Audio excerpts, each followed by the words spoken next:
الإرهاق والإركراكي. أسباب خسارة المغرب أمام كرواتيا.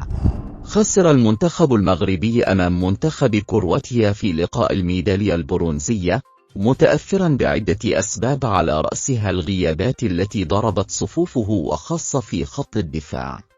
المنتخب المغربي أصبح أول فريق عربي وإفريقي يتأهل إلى نصف نهائي كأس العالم بعد النجاح الكبير الذي حققه في مونديال قطر بالتغلب على إسبانيا والبرتغال. ولكن النهاية لم تكن سعيدة بالكامل، حيث مني المنتخب المغربي بهزيمة أمام كرواتيا بنتيجة بهدفين مقابل هدف في مباراة تحديد المركز الثالث مساء السبت. أسباب الخسارة: الإرهاق الذي ظهر على لاعبي الفريق المغربي وقلص الكثير من خطورتهم. تعرض المغرب لإصابات في مراكز مؤثرة في الملعب، وخاصة في مركزي قلب الدفاع، حيث شهدت مواجهة كرواتيا غياب قلبي الدفاع المخضرمين رومانو سايس ونايف أكرد، كما تغيب عن اللقاء الظهير الأيسر نصير مزراوي.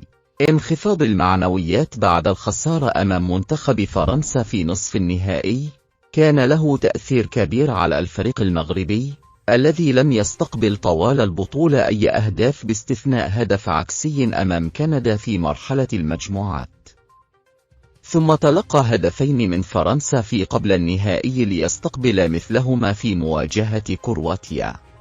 قرارات المدرب وليد الركراكي كانت غريبة في بعض النواحي، فالاعتماد على لاعب لا يملك أي خبرة دولية مثل بلال خنوس مكان نجم المنتخب عز الدين أوناحي كان خيارا غير موفقا، وكذلك هو قرار إشراك اللاعبين الشبان في الشوط الثاني من أجل منحهم فرصة المشاركة بالعرس الكروي على حساب الأداء المغربي أمام خصم كرواتي عنيد.